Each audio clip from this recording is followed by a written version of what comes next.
মাংস বাইতে গেছে বুঝলেন, কুরবানি মাংস তো। ও দেখেন তো পাঞ্জাবিটা কিরকম লাগছে।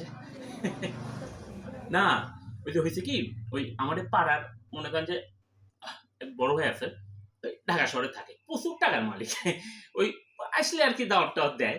তো আমাকে কইলো ওই কুরবানি ঈদ যাচ্ছে, তুমি ঈদের দিন আসে একটু কিছু খায় দেয় ভালো মন্দ। তা খাইতে গেছিলাম, গরুর মাংস দিয়ে দিল, খুব মন ভরে গেল।